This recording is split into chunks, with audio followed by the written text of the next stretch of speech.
The Meg, aka Megalodon, roamed the oceans long after dinosaurs were wiped out by the Great Meteorite. It was one of the largest and most dangerous hunters that have ever lived on Earth, as well as the biggest shark.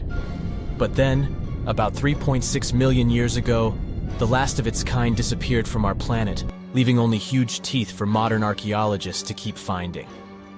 There are a few theories about why it could have happened, but scientists might have found the true reason. The Megalodon, which means big tooth, was the largest shark ever to exist. It reportedly lived around 20 to 3.6 million years ago and was truly enormous. Its bite was more powerful than that of a T-Rex, and likely any other powerful predator that has ever roamed this planet. It's probably not surprising, since this marine creature had extremely strong jaws that could span from 9 to 10 feet wide. That's enough to swallow two grown-up people side by side. The jaws were also lined with 276 teeth, and they reached 7 inches in length. That's as long as a small hedgehog. Once these teeth got worn down, the shark got rid of them and grew new ones. Such large sedated teeth helped the Meg to eat meat easily. The shark itself could grow up to 59 feet long. That's twice the length of a London double-decker bus. The animal was also pretty heavy. While a fully grown T-Rex weighed about 8 tons, the weight of a large Megalodon could be more than 30 tons. With no competitors, the enormous shark was the real king of the oceans. It hunted other sharks, large fish, and even whales. Then why did such a magnificent creature disappear from the face of the Earth? The previous theories mentioned the great white shark. The Megalodon is usually described as some gigantic version of this marine animal. And this is a common mistake made because most people think these creatures were related. But in reality, the Meg looked more like a modern bull shark. Its snout was snout, its lower jaw was rather flat, and long and massive pectoral fins supported the animal's weight. But what's more important, the ancestors of today's great whites existed at the same time as the Megalodon. Now, with great size comes great clumsiness. And although the Meg was huge and powerful, it was also not as nimble as smaller and quicker great white sharks. Great whites could have rivaled a Megalodon for food, and were often more successful hunters thanks to their agility. They couldn't fight the Meg openly, but were fast enough to steal its food. So according to this theory, the only food left for the Megalodon were whales and equally big marine animals. Grown-up Megs could easily catch such beasts, but their offspring were much smaller and more vulnerable than their parents. Could smaller sharks have used this to their advantage? Maybe while megasharks were still little, they became a meal for great whites, as well as bull and tiger sharks. Even at those times, a great white shark could reach the length of 20 feet, while a Megalodon kid was definitely smaller. But even if there had been no open confrontation between young Megalodons and smaller grown-up sharks, Meg kids wouldn't have been able to find food for themselves to grow to adulthood. The reason is the same. The population of other sharks was growing, and they were rivaling each other and the Meg for convenient food. The more great whites and other sharks appeared in the oceans, the less food remained for young monster sharks. Eventually, they probably starved. But it's just one of the theories that try to explain why the Meg went extinct, and here's another one. A new study has shown that the Meg was most likely a warm-blooded predator able to regulate its body temperature, and that might have been the reason why this species disappeared with time. Scientists analyzed isotopes of the tooth enamel of the Megalodon and concluded that the animal could easily maintain a body temperature that was around 13 degrees F warmer than the temperature of the surrounding water. Such a temperature difference is much greater than what other sharks living at the same time as the Meg had, and it's large enough for the ancient predator to be classified as warm-blooded. These days, most fish are cold-blooded. Their body temperature is the same as the surrounding water, but some sharks, like mackerel sharks, keep the temperature of all parts of their bodies a bit warmer than the surrounding water. But it doesn't make them completely warm-blooded because they simply store heat generated by their muscles. And in mammals, body temperature is regulated by a special region of the brain called the hypothalamus. Anyway, the Meg's warmer body allowed the animal to move faster, deal with cold water better, and spread out all over the world. But eventually, it might have led to a disaster. The Megalodon lived during the Pliocene epoch, pronunciation. It began approximately 5.3 million years ago and finished 2.5 million years ago. During that period, global cooling occurred. It also caused the changes in sea level, which the Megalodon probably didn't survive. The main problem for the predator was to maintain an energy level allowing its body temperature to remain elevated. But to do it, the animal had to eat a lot, and I mean it. But it was a challenging task in a time of changing marine ecosystems and while competing with newcomers, such as the great white shark. If this theory is true, then the amount of energy the Meg had to use to remain warm could have contributed to its extinction. This new information is very important to us. It shows that many marine predators in modern oceans might be experiencing the effects of ongoing climate change too. By the way, have you heard that there have been several cases when people were sure they had seen the Meg? Or at least some similar extremely large monsters. And these sightings happened relatively recently. For example, in July 1916, the New Jersey coast of the US was terrified by a series of shark attacks. They happened during an oppressive heat wave when hundreds of beachgoers tried to find shelter from the heat near the water. People described the culprit that had caused all that havoc as a giant shark, much bigger than any regular one. Since then, scientists have been debating which shark species was involved in those accidents. The most popular guesses have been the bull shark and the great white. A picture of a huge shark roaming the Pacific Ocean not far from Guadalupe Island appeared in 1999. The creature was nicknamed Deep Blue. It could be distinguished from others by a wavy pattern separating its gray back and white belly.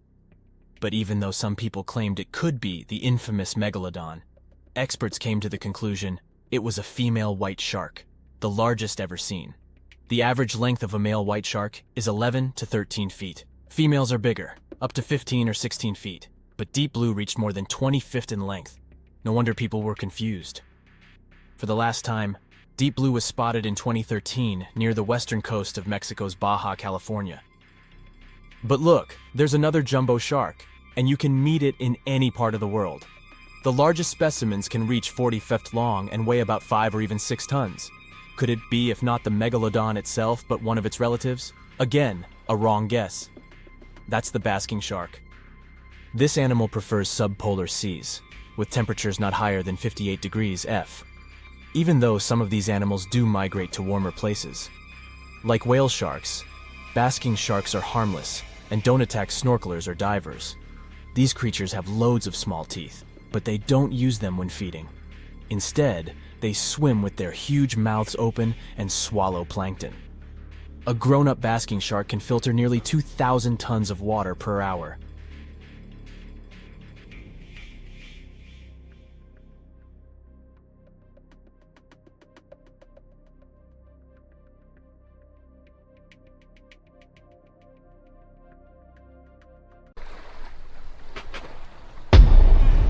Many terrifying animals live deep beyond the waves, like this vampire squid living 3,000 feet below the surface in almost complete darkness. This animal has a cloak, like a vampire's. That's why it's called the vampire squid. Deep down at the bottom, it can't use ink to defend itself.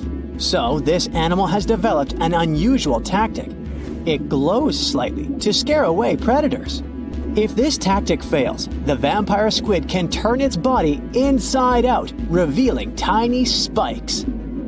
When you translate its scientific name, Vampiroteuthis infernalis, it literally means vampire squid from the nether. Despite its terrifying looks, it's a harmless ocean animal. This previous creature was not from space, but this object definitely is. Before Elon Musk found a way to reuse rockets, NASA would simply drop old ones after launching astronauts into space, most of the time in the ocean or deserts. In 2012, Jeff Bezos launched a mission to find the Apollo 11 rocket. They found it by using sonar, but it was in terrible condition. It was sitting on the bottom of the ocean, not far from the predicted site. They were able to rescue the engine and reconstruct 2 of them. The most famous lost city is Atlantis, but sadly, we still haven't discovered it. However, Heraklion was also just a myth until one British pilot saw something that looked like a city while flying over the Mediterranean Sea. He reported it, and 60 years later, a group of divers went there. They were shocked when they found an entire city underwater. It was loaded with artifacts that could tell us a lot about the history of the place. Now it's one of the best underwater archaeological sites in the world. It's believed that the rising sea caused the whole city to go underwater. The Titanic sank in 1912. The wreck was claimed to be officially discovered 74 years later. In reality, though, a fisherman found the Titanic 8 years earlier while fishing in the Atlantic Ocean. He was pulling out his net when he spotted a head stuck in it. Luckily, it was just a doll's head. Years later, after the fisher had passed away, his son sold the doll to a doll collector. She did a lot of digging and research on every person who had a porcelain toy on the Titanic. She found the owner of the doll. Ava Hart was on the Titanic and had a doll with her. Ava survived the catastrophe by a miracle, but her toy didn't. Hart even wrote about the doll in her journal, and every detail matched the toy found by the fisherman. The tripod fish lives deep in the abyssal zone, around 20,000 feet below the surface. It's adapted to such immense depths and uses its tripod fins to stay still on the bottom. This creature doesn't have big eyes, but even if it did, these eyes would be useless in the darkness. Instead, the tripod fish uses its fins like antennas to detect any movement in the water. This creature doesn't have much luck when it comes to its love life, so it had to develop unique tactics to reproduce. One fish can be both male and female. The next bizarre creature is the lizardfish. It has tons of razor-sharp teeth, a huge mouth, and really big eyes, which it uses for hunting. All this makes the animal look freaky. The lizardfish lives at depths of around 11,000 feet in the midnight zone, where there is zero light. This freak of nature basically eats everything it can fit inside its mouth, from small fish to other lizardfish. On the other hand, when they see other reptile fish, they probably fall in love instead, because finding mates at those depths is not an easy task. Like the tripod fish, the lizardfish can be both male and female at the same time. When you think of a river, you usually picture it on land. Still, nature is quite unpredictable, and it created a river flowing under the ocean in California. It's running at a depth of around 2 miles. This river has everything that an ordinary river has: sunken logs, trees, and rocks. And despite its uniqueness, it's not the only one in the world. There are also others in the Amazon and Greenland. A terrifying creature was discovered near Angola's coast by a remote operating vehicle. It looks like it doesn't have a head or a body. It was sitting at a depth of around 4,350 feet below the surface. After doing research, scientists concluded it wasn't anything from a sci-fi movie.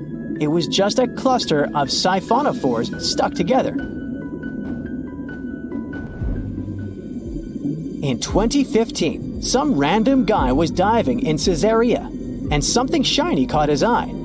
He reached out, grabbed it, and realized it was a gold coin. After that, he examined the bottom and found out that there were many more. He reported the incident to the local authorities, and they concluded that he had found Arabic treasure. The coins were made of solid 24-karat gold and were a few thousand years old, but due to the perfect salinity and temperature, they looked brand new. The coins belonged to a ship carrying cargo. It was caught up in a storm and unfortunately sank. One of the weirdest things ever discovered was found in the Baltic Sea. It's an anomaly that looks as if it was created by a different civilization. It was discovered by Swedish researchers, and they basically had no idea what it was. They had to ask tons of other scientists for their opinions. When you look at this formation from above, it's 200 feet long and looks exactly like a fallen spaceship. It's hard to believe that it's a natural formation, but spoiler alert, it's totally made by nature because the Baltic Sea has gone through many erosions throughout history. Most likely, the bizarre formation is the result of these processes. A group of divers in Madagascar were shocked when they found this 7-foot monstrosity of a knife on the seafloor. The speculation started immediately, and many said that the knife was from some giants that had fought megalodons and lived on Earth thousands and thousands of years ago. That could make a nice story, but the knife is most likely a movie prop that was lost at sea. One of the ocean's most bizarre animals is the frilled shark. It's believed that this fish is the reason for all those sea serpent stories that sea explorers of the past wrote about. These animals live pretty deep in the ocean, but sometimes they can be seen in shallow waters. It's super rare, but possible. The frilled shark has a big mouth sporting around 300 teeth. It also has a long body that looks like a lizard's, and it is truly a unique species of shark. Its prey can be half of its size because this shark's stomach is like that of a snake, and it can swallow huge fish or crustaceans. Spotting a few worms in your garden is no big deal, but after seeing a 26-foot long one in the ocean, you will make your wetsuit a little wetter. This worm is super rare, and it's completely harmless to humans. It's actually not a giant worm. It's a cluster of zooids that are stuck together in a worm-shaped formation. They usually only eat plankton, bacteria, and other tiny things that can be found in the ocean. Probably the scariest thing in the ocean that is 100% real is the magna pinna, which can be found at crazy depths of 20,000 feet below the surface. This monster looks like an underwater Slender Man, but it's just a squid with really long tentacles that can reach a terrifying size of 8 feet. This guy has only been seen a few times, and basically, we don't know much about this creature so far. If you could dive right into the mysterious darkness of the ocean depths, who knows what you'd come upon? Legends that are hundreds of years old mention some giant sea monsters hiding deep down below the ocean waves, like the Kraken, the Loch Ness Monster, the Hydra, Leviathan, and so many more.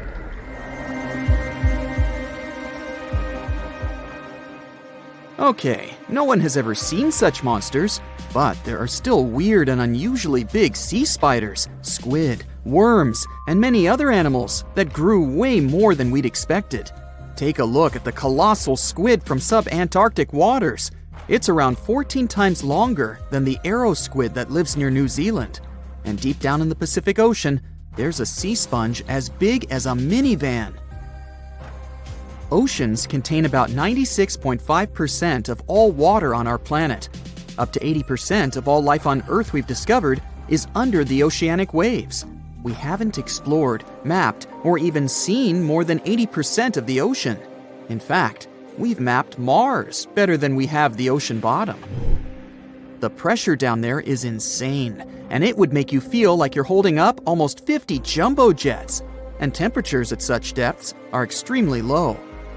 Conditions deep below the oceanic surface are harsh, so creatures that live there need to adjust. That's why many of them grew very, very big to survive. Creatures that live in cold, dark depths are so big because of a phenomenon called deep sea gigantism. The deeper you go below the oceanic surface, the less sunlight there is. That's why the temperatures drastically fall. The result of this is increased cell size and longer life of creatures. Also, these creatures don't have as much oxygen as the marine animals that live in shallower parts, and their food sources are minimal. Much of the food they get comes from shallower waters, and only a little bit trickles down to the deeper parts. And when there's not enough food, being large is an advantage. Larger creatures can move farther and faster to find something to eat. Their metabolism works slower. They don't digest the food that fast, so they can store food and conserve energy for hard times when they can't find anything to eat. They don't need to regulate their body temperature either, which also helps them save some energy, which they can then transfer to other body processes. They mature more slowly and later than those living in shallow waters. The majority of fish species that dwell in deep waters live 30 years or even more. Orange ruffy fish, on the other hand, live up to 150 years. This fella grows 24 feet in length and weighs up to 1.5 tons. But it grows to be so big for centuries. They start looking for partners when they're 150 years old, and they can also live this long because there are not so many predators at such depths. Also, there are no humans or other things that can disturb them or endanger their existence. At such depths, the environment is pretty stable, so many animals there are like living fossils, because they probably haven't changed in millions of years. The first 650 feet of the ocean's depth are considered to be the open ocean. The majority of the marine life we've discovered lives there, since that's the area the sun can still reach. And then, as you continue going deeper, you reach the twilight zone. It seems like nothing lives there. But at about 820 feet, you see a small oasis of ancient life blooming. For example, there are sea lilies, animals that have been living at such depths unchanged for millions of years. Coelacanths, another living fossil, have been living in the ocean for more than 360 million years. Hagfish haven't changed in a very long time either, for over 300 million years. This creature lives at depths of 5,500 feet. They evolved before the rest of the vertebrates, which is why this is the only living animal without jaws or a spine, even though it still has a skull. Deep-sea creatures can't survive in shallow waters. They've evolved to live in depths under bigger hydrostatic pressure. Humans and other organisms that have internal spaces filled with gas would end up crushed if we could go to such depths. That's why deep-sea divers always need to wear special dive suits designed for surroundings with higher pressure, even though they're not going that deep to the areas where these giants live.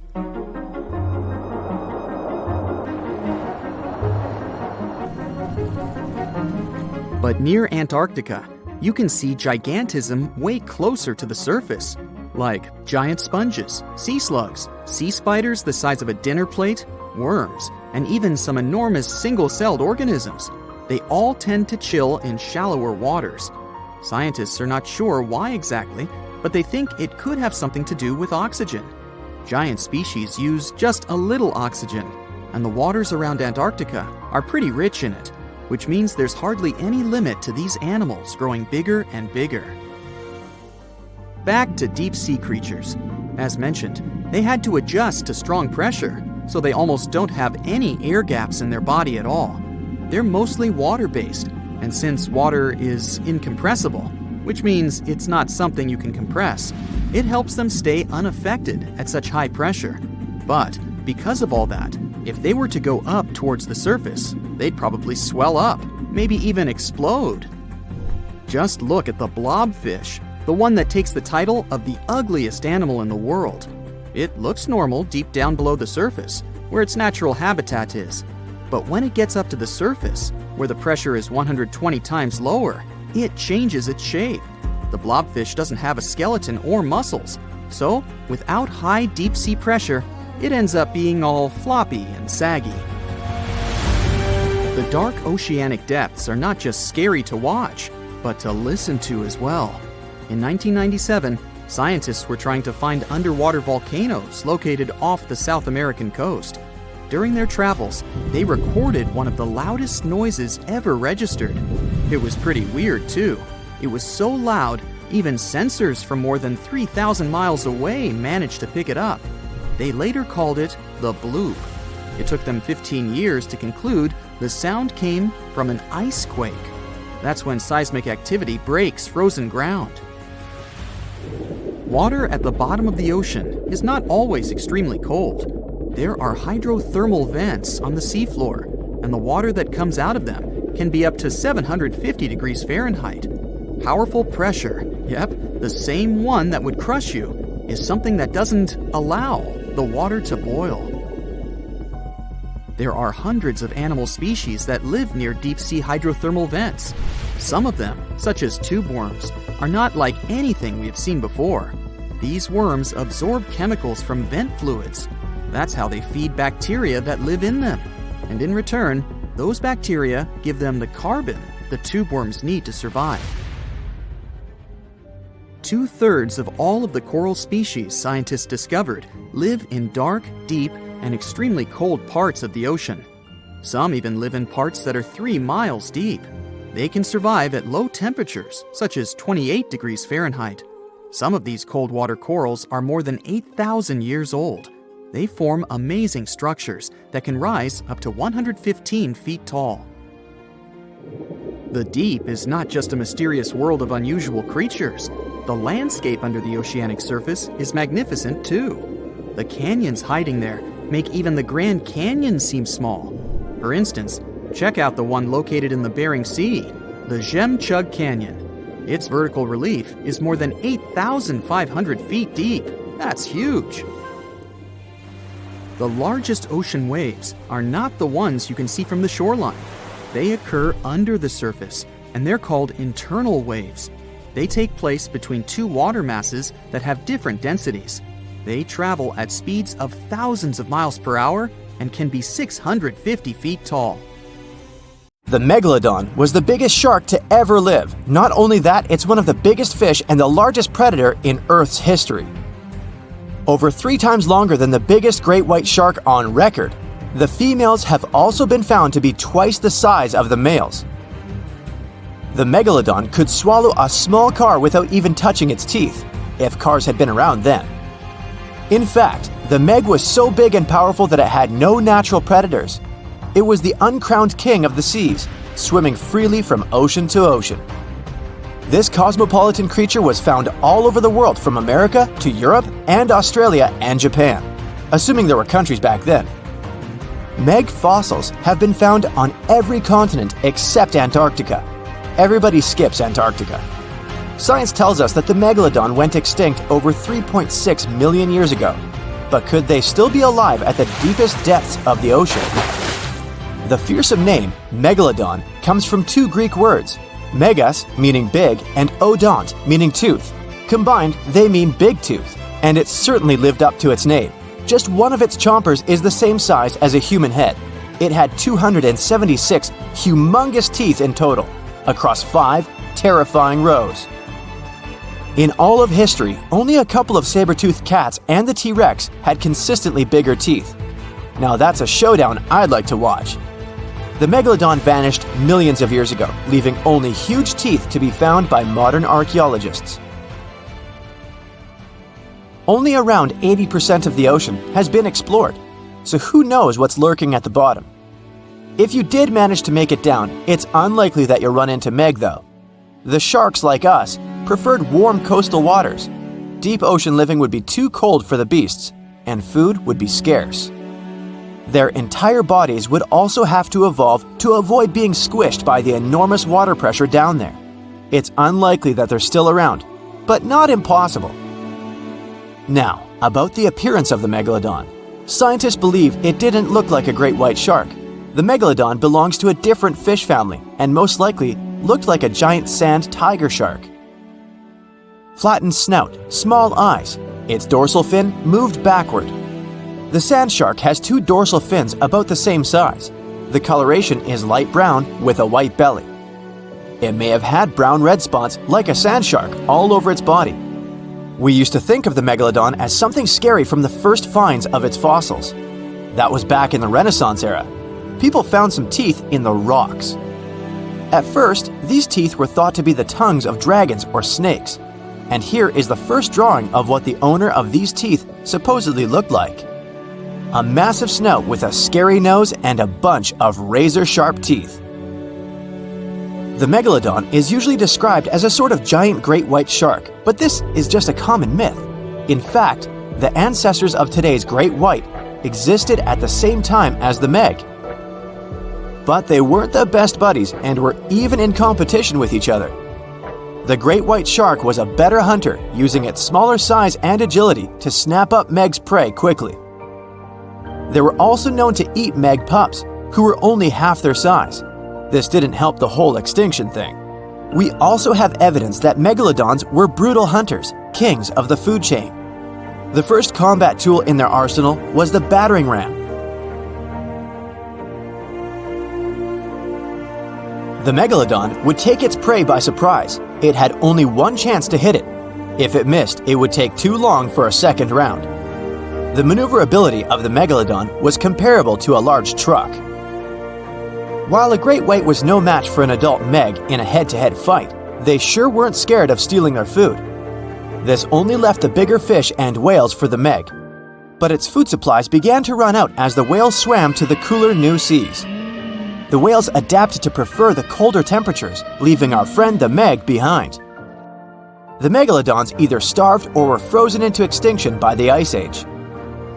Rather than a great white, the Megalodon is more like a modern bull shark. It had a short snout, a flat lower jaw, and huge pectoral fins to support its massive weight and size. As scary as they are, these sharks were actually caring family guys.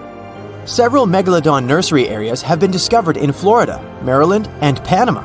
They gave birth to their young in shallow water environments. We know this from discovering loads of tiny Megalodon teeth found in these areas. I wonder if they had nannies too. But how come there are so many Megalodon teeth out there for us to analyze? Due to their messy, aggressive eating habits, sharks regularly lose their teeth. They lose a set of teeth every 1 to 2 weeks. That's 40,000 teeth in a lifetime. They must rake in a fortune from the tooth fairy. Because of this, their teeth were continually raining down to the ocean floor. Luckily for us, they're also the hardest part of the shark skeleton, which is why so many teeth have survived and become fossilized. It's fair to say the first discoveries of the Meg's teeth confused people. Early discoverers thought that the Meg's teeth were petrified tongues of ancient serpent creatures. They even used to call them tongue stones. It's also a common myth that the Megalodon was around at the same time as the dinosaurs, although this would have been pretty cool. The dinosaurs were wiped out around 66 million years ago, but the Megalodons came much later. The oldest Meg fossil is only around 23 million years old, but it's tricky to pinpoint the exact date. After all, calendars weren't invented yet. They became extinct way before humans even evolved. The earliest Homo sapiens, which is a fancy name for the first humans, emerged about 2.5 million years ago. But what if the Megalodon shark didn't go extinct? Whale populations have dropped drastically since these guys were last around, so there'd be way fewer whales for them to chomp down on. Whales have also gotten a lot smarter and learned new defensive moves, making them way harder to take down. It's estimated that they ate around 12 tons of food each day. The Kraken is a colossal squid, a legendary sea monster, the biggest hunk of calamari you ever saw. And if this monster had existed, the world would have changed beyond recognition. The Kraken has powerful tentacles, solid muscles with suckers at the end.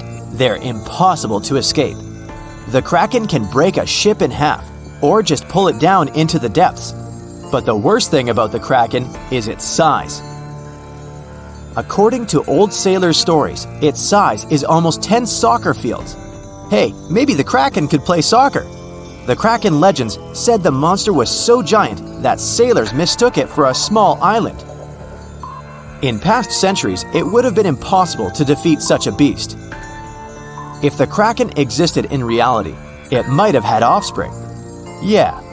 In all the world's oceans, there would be giant monsters that could sink any ship. It's unlikely that the Kraken would have competitors in its habitat, so its population would grow strongly. Since the Kraken is enormous, it would need a lot of food, so the population of other large sea animals would fall significantly. Blue whales, great white sharks, other giant squids, all the big sea creatures would be endangered. The Kraken belongs to the cephalopod genus. This species includes squid and octopus, some of the most intelligent creatures on the planet. The Kraken is a skilled hunter and will never fight in the open. Colossal squids live in deep waters and they have the largest eyes among all animals. The squid's eye is the size of a dinner plate. Thanks to this, they can see their prey from far away. Similarly, a Kraken would spot the ship much sooner than sonar could pick up the Kraken. It would always have the drop on you. Well, that's not good. In 1857, a squid beak was discovered on the coast of Denmark. Other huge squid remains were found in the Bahamas, and then scientists were convinced that gigantic squids existed. While colossal squid have been officially discovered since then, it's been more than 100 years and we still don't know what the max size they can grow to. The fact is, colossal squids are one of the most elusive creatures on Earth. They live in the depths of the ocean where it's challenging for scientists to reach. Any dive to a greater depth requires powerful, bulky equipment. Underwater bathyscaphs and cameras make a lot of noise and light, which squids notice from afar. They flee before we can see them. It's difficult to say if these huge squids were the size of a small island, but the truth is, we've only studied about 5% of the ocean. It may be that in its depths, monsters much more terrible than the Kraken swim.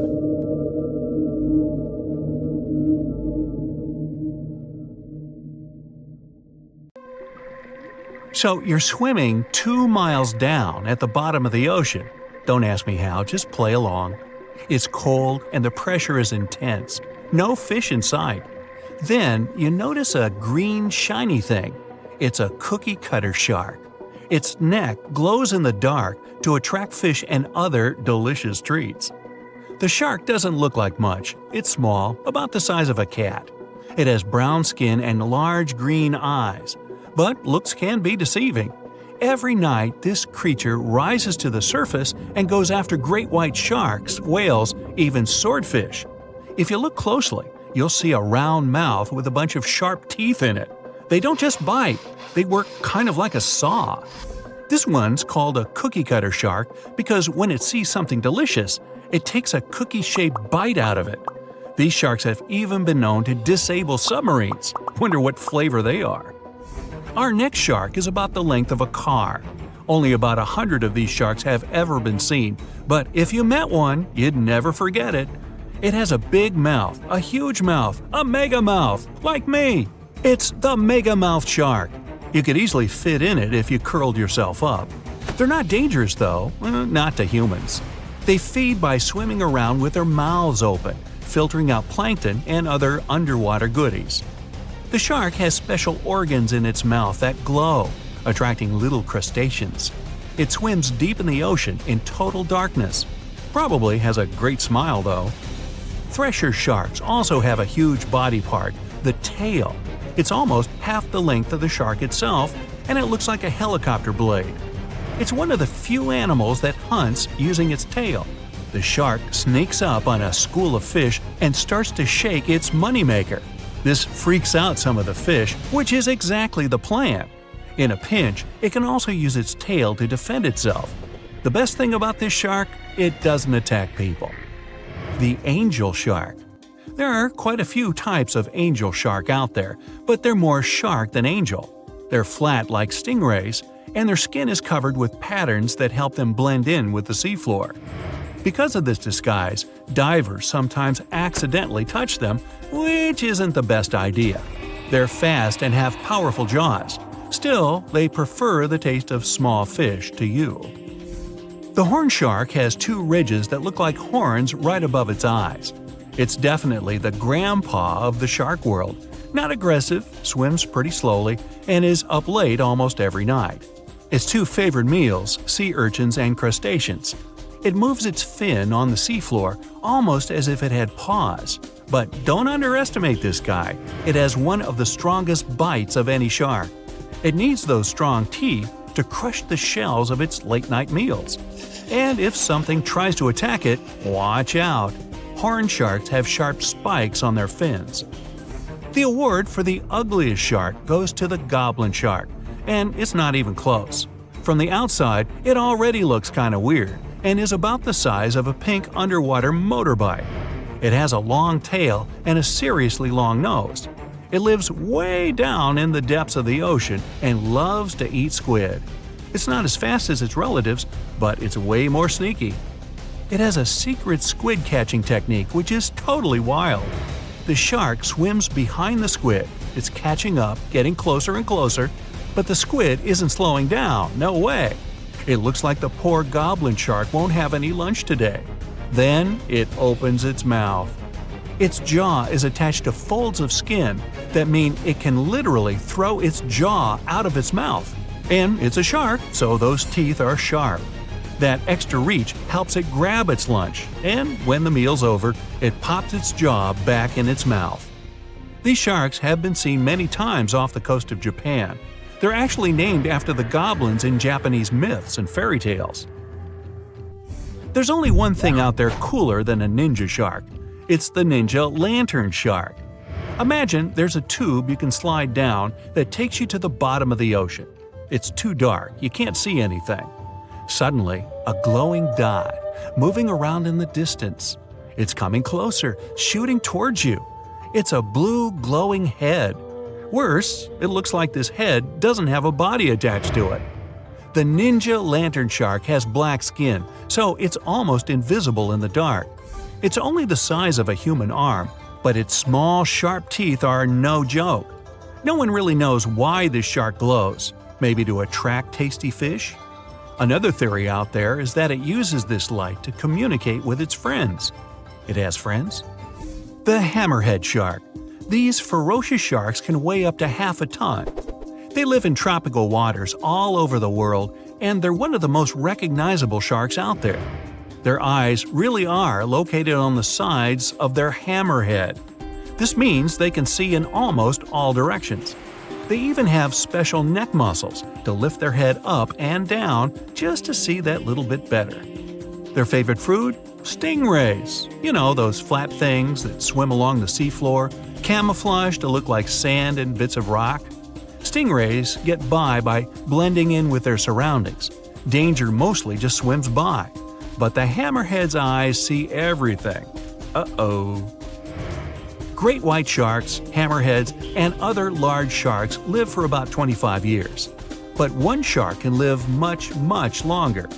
The Greenland shark can live anywhere from 300 to 500 years. It lives mostly in the North Atlantic and Arctic oceans. It loves to swim deep down where it's dark, so it uses its nose to sniff out food. Since it spends so much time down there, it's figured out how to withstand the strong pressure. It's one of the oldest living, largest, and slowest fish on Earth. Just imagine, you're on an Arctic cruise and you see one of these sharks moving slowly through the freezing cold water. It might be 400 years older than you. Most sharks are omnivorous. They can go after dolphins, other sharks, crabs, sea urchins, smaller or even larger fish, hot dogs. Kidding about the hot dogs. But the bonnethead shark is a bit different. It eats algae for about half its meals. It's actually related to the hammerhead shark, but its head looks more like a shovel. Can you dig it? If you see this guy swimming around, you might think it's a sea snake or a huge water worm. Frilled sharks like to swim way down at the bottom of the ocean, like a lot of sharks. When they're chasing something delicious, they move kind of like a snake. And just like a snake, they like to gulp down their lunch all in one piece. But that doesn't mean they don't have teeth. They have about 200 nice and sharp ones. The saw shark has a long, flat, and seriously spiky nose. Those teeth on its nose never stop growing. Each tooth is equipped with electric receptors to help the saw shark feel around for nearby fish, like a ship's radar. When dinner's nearby, the shark swims up and strikes with its nose, waving it around like a knight showing off his skills. Meanwhile, you won't have time to blink if this guy floats past. Did you see it? How about now? Meet the fastest shark in the world, the short-fin mako shark. It can swim up to 35 miles per hour. That doesn't seem that quick on land, but underwater, that's fast. Slower than a cheetah, but faster than most dogs. It's warm-blooded, which is super rare for a shark. That helps it swim to cold and distant places where an ordinary shark simply wouldn't survive. The swordfish goes much faster. It can swim up to 60 miles per hour. It's not a shark, but it's still an amazing creature. In a race, the swordfish will usually come out on top, but it's not just fast, it's ingeniously fast. It has a gland next to its nose that pumps out a special oil. This oil spreads through its nose and comes out through tiny holes. This special oil is waterproof, which lets the swordfish glide through the water at high speed. Some sharks have an eerie ability to spit out their stomach and then pull it back into place. Well, that would be handy. Most sharks eat huge amounts of food, but the problem is they can't digest everything they've gulped down. So they need a way to get rid of such stuff as sea turtle shells and beaks, bird feathers and bones, lobster claws and whatnot. And then these amazing creatures willingly barf up their whole stomach, along with all the contents. After the shark is done, it pulls its main digestive organ back in, and the entire process usually takes no more than a second. Some shark species, like great whites or mako, have a special eye-warming system. Their retina heats up their eyes and brain. This not only helps them detect movement better, but also improves resolution. As for the mako shark, this species often travels vertically across different temperatures. Unlike most people with only one movable jaw, sharks can freely move both their lower and upper jaws. This allows them to get a better grip on their meal and chew it up faster and more thoroughly. That's comforting. Sharks give birth to a large number of little ones at once. It depends on the species, of course, but let's say the blue shark is famous for producing more than 130 pups at a time. Great white sharks have a more powerful bite than most jungle cats. A 20-foot-long underwater hunter can produce a force of more than 4,000 pounds per square inch. And that's a bite 4 times stronger than that of a lion or tiger. People, with their measly 150 to 200 psi bites, aren't in the running whatsoever. Swell sharks defend themselves by swallowing huge amounts of water. Then the shark's body becomes twice its normal size, and this scares potential danger away. Sharks can grow more than 50,000 teeth during their lifetime, but not all of their teeth are the same. The strongest and most massive ones are at the front, and those closer to the back are smaller and not so powerful. But if the front teeth are damaged, these weaker ones can replace them. It's possible because sharks' teeth aren't as deeply rooted as humans and can move. Shark skin has the same feel as sandpaper. It's made of teeny, teeth-like scales. They point towards the animal's tail. This helps to reduce the friction that occurs when sharks move through the water. Whale sharks have extremely thick skin. In some places on their body, it can be 6 inches thick. It's one of the toughest in the animal world. Scientists have to make loads of effort if they want to get this creature's blood sample. Sharks have an incredible sense of smell, but besides that, they use one more sense to detect other animals. There are special pores around their head, near the nostrils, and under the snout. Those are special organs, something like second sight. Every creature generates a tiny electrical field. Thanks to the pores, sharks can spot these electrical fields and figure out where other animals are. Sharks are incredibly sharp-eared. They can hear their potential meal from 3,000 feet away. They can also catch low-frequency sounds, like the ones produced by a fish's contracting muscle tissue. Sharks have been around for more than 400 million years. It means they've lived through 4 out of 5 mass extinctions. This makes them way older than Mount Everest, humans, dinosaurs, and even trees. These creatures go back to the period when coral reefs were just beginning to form. Some shark species can jump out of the water, like the great white shark or the basking shark. They're known to leap for more than 8 feet up into the air. Thanks to this maneuver, they can catch such animals as seals or seabirds. But unless you're in South Africa, you aren't likely to see sharks jumping out of the water. Shark skeletons are made of muscle and cartilage, which are lighter and twice less dense than bones. This makes sharks more flexible, which allows them to make sharp turns when they're chasing other animals. Hammerhead sharks have a weirdly shaped head for a reason. Thanks to it, these creatures have incredible 360-degree vision. Their eyes are tilted a bit forward, and it allows them to have an overlapping field of view. The goblin shark's terrifying jaws are attached to elastic ligaments. They can unfold from the animal's snout for up to 3 inches. It allows the animal to catapult its mouth forward to catch other marine creatures. Sharks don't sleep as you do. Some species have to keep swimming all the time. Otherwise, water will stop flowing through their gills and they won't be able to breathe. Others do rest, but they don't enter an unconscious state. They just go into special rest periods. These creatures don't have eyelids. That's why their eyes remain always open, and their pupils monitor their surroundings. They also keep their mouth open so that the water can pass through their gills. Sharks can travel remarkably long distances without needing any rest. all thanks to their bizarre sleeping pattern. For example, great whites can swim distances of more than 2,000 miles without stopping to eat or rest. How come these creatures don't starve? They draw on the fat stored in their livers. By the way, this organ can compose up to a third of the animal's body weight. Contrary to popular belief, sharks do not and cannot swim in reverse.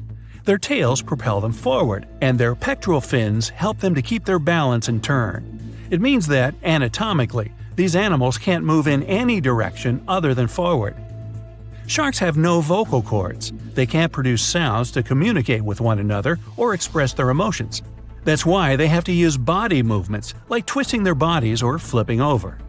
Sharks live in all of the world's oceans, but several species also inhabit freshwater rivers and lakes. For instance, bull sharks have been found in tropical rivers. They're also known to be able to swim between fresh and salt water. The smallest shark out there is the dwarf lantern shark. This unique creature doesn't grow longer than 8 inches, but the shark makes up for its tiny size in other ways. For example, some of its organs emit light, and since the creature lives in the shallow waters, this helps to camouflage it in the rays of sunlight. Blue sharks eat a lot, often more than they need. Some of this food can remain undigested for weeks till it's needed for energy. Sharks have something that looks similar to a tongue, but this organ is called the basial. It's the front section of the cartilage that goes from the shark's chest to its mouth. It doesn't move and is pretty much useless. The so-called tongue doesn't take part in the process of feeding. It isn't covered in taste buds. Its only real use might be that it supports some of the bones connecting the shark's gills. There are hundreds of shark species in the world, more precisely around 500. Some of them are pretty bizarre. Just look at the goblin, basking, or cookie-cutter shark. All these sharks vary in size, from several inches to dozens of feet long. They also live in absolutely different environments. Tiger sharks eat whatever they can get their jaws around. Some of the weirdest things they've munched on are video cameras, bags of money, license plates from almost any U.S. state, dog leashes, you name it. Each whale shark has a unique pattern on its skin. These spots and stripes can be used to identify individual sharks, just like fingerprints are used to identify people. The blunt-nosed six-gill shark can dive to a depth as great as 5 Empire State Buildings. Baby sharks are called pups. When they get born or hatch, they are already fully nourished, and if they choose to swim away from their mama shark, they don't need to hunt for food for at least several weeks. Uh-oh, did somebody say baby shark? 450 million years ago, no, I wasn't around then, the sea level was higher, coral reefs started to form, the climate on our planet was stable and warm, not even dinosaurs were around yet. The time when bony and jawed fish we know as sharks appeared. They've been dominating the oceans and making other marine creatures flee in fear ever since. Many of them, like great white sharks, have evolved and adjusted to life in the open ocean as hunters with a pretty high position in the food chain. They're less diverse today than before. One of the reasons is the asteroid strike from the age of dinosaurs. After it reduced the number of shark species, only smaller and deep-water kinds that ate primarily fish survived. They started getting bigger over time. Near the surface, sharks such as makos or great white ones develop faster movements and are somewhat between gray and blue to blend in with their surroundings. The epaulet shark can even walk on the land. It can't take a walk on the beach because it can't breathe outside of the water, but it lives on coral flats in shallow tropical waters, so it can walk in kind of a crawling motion. But deep down below, there are mysterious, alien-looking, often huge shark species that didn't come to the surface, which is why they didn't need to adjust to the new environment and different conditions. They haven't changed a lot through time, so they're some living fossils. These creatures mostly don't have 5 gill slits, the most common number, but 6 or 7. It's because there's less oxygen the deeper you go in the ocean, so they need more gill slits. Sharks on the surface evolved to have fewer gill slits. 6-gill sharks are the most primitive sharks we have today. Their skeletons are like those of ancient extinct sharks, and they can survive only in very deep waters. Like cats, sharks have a layer of reflective cells placed inside their eyes. which helps them see better in the dark, deep sea or cloudy waters. Sharks on the surface have big eyes because they evolved to hunt in the sunlight, so they tend to rely on their vision. Those that live in shallow waters have small eyes, so they can protect themselves from the sand. Like some other deep-sea creatures, six-gill sharks also have bigger eyes to take in as much light as possible. They have more light-sensing rods, but don't distinguish colors that well. In the ocean's twilight zone, with the minimum of sunlight, there's a couple of bioluminescent shark species. They don't take in light within their eyes, but produce or re-emit it with their bodies. Their skin or organs have specialized cells that produce a soft blue-green light. Deep-sea creatures that produce their own light do that to attract their prey, deter animals from going after them, or, scientists think, communicate with each other. It can even help them to camouflage. They do it by hiding their silhouettes from animals going after them. They produce enough light to match their surroundings. The biggest luminous underwater creature is the kitefin shark, found swimming 980 feet below sea level, preying on groundfish or smaller sharks.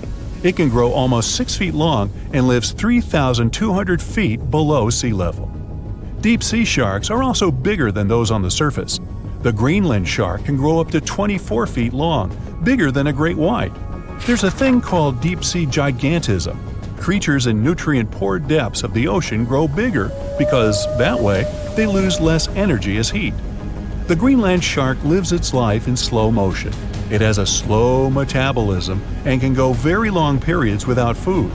With their slow pace, they evolved to live up to 500 years at depths of 7,200 feet.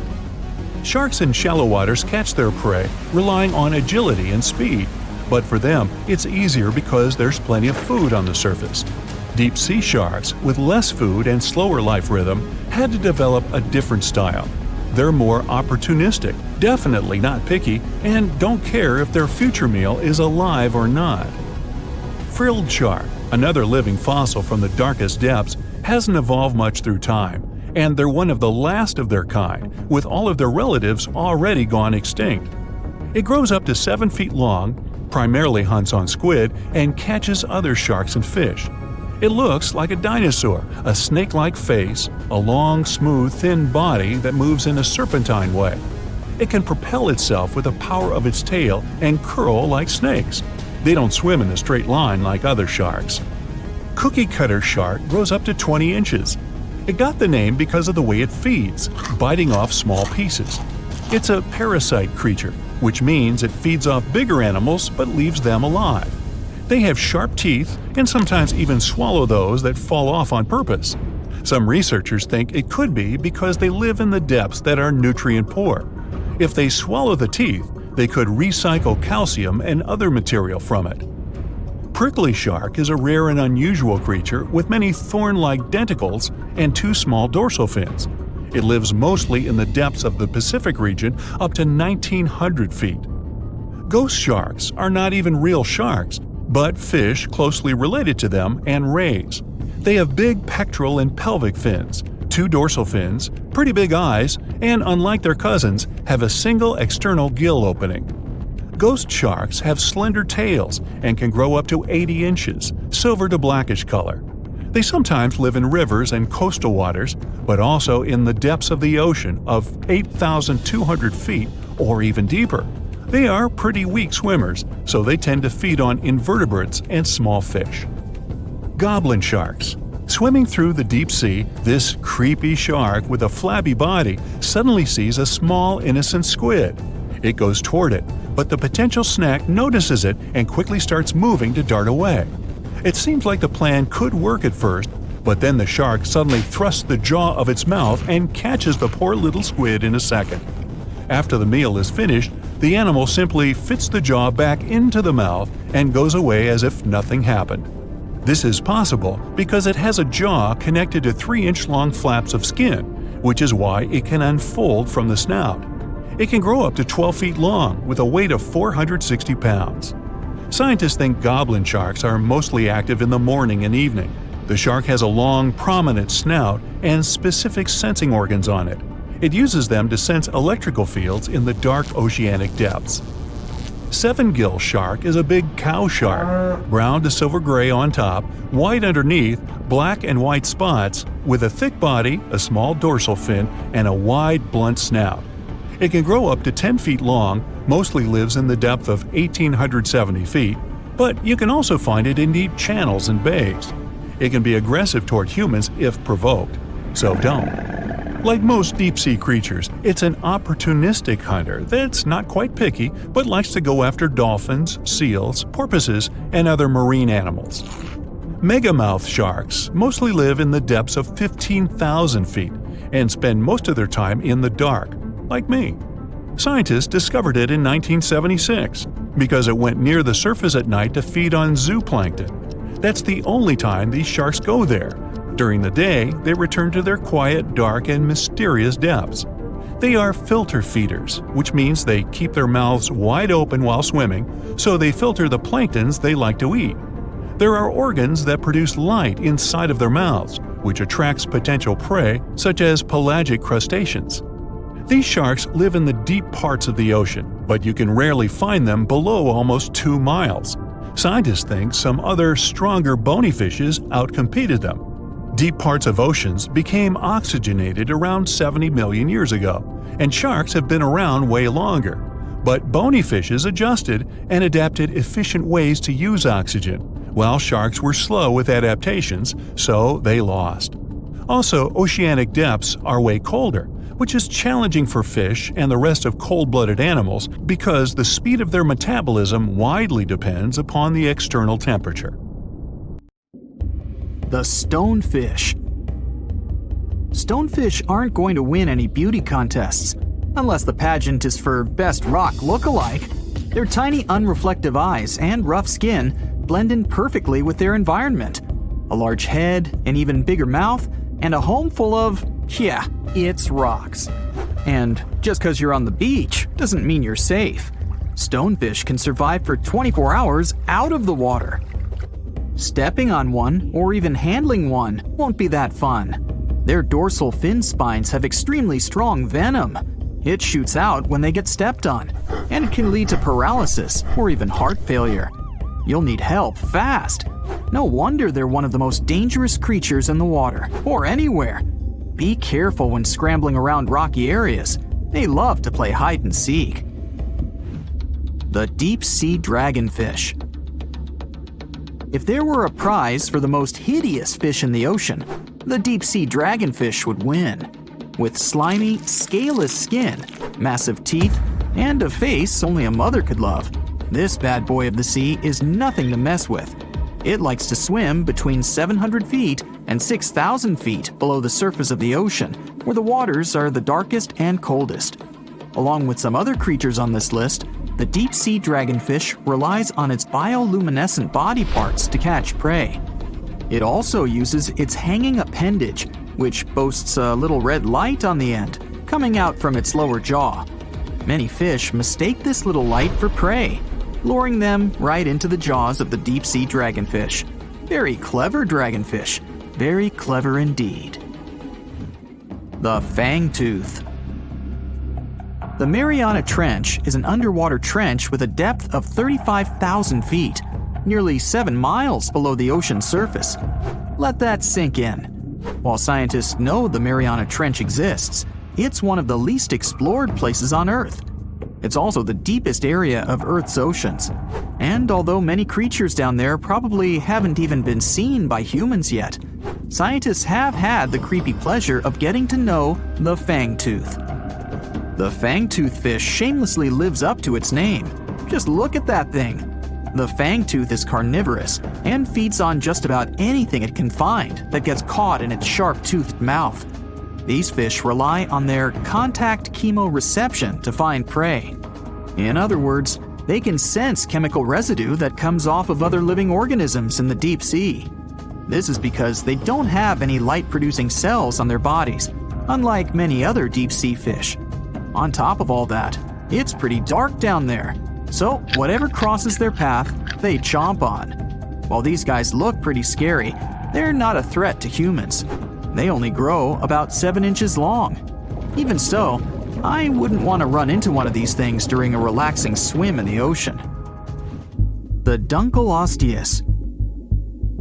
Strangely enough, this prehistoric fish, known as the T-Rex of the seas, had no teeth.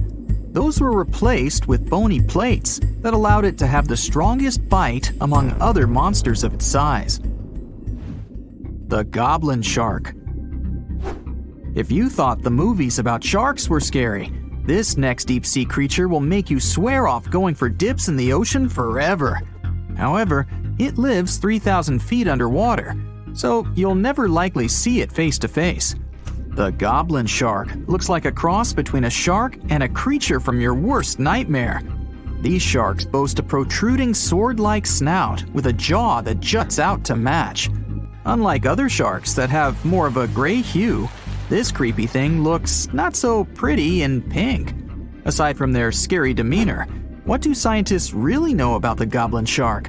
Well, not much, except that they can grow up to 18 feet in length. Looks like there's still a lot to learn about these guys, if you dare to.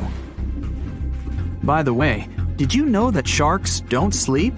Many species have to keep water moving over their gills to get oxygen, so they can't fall into a deep sleep like we do.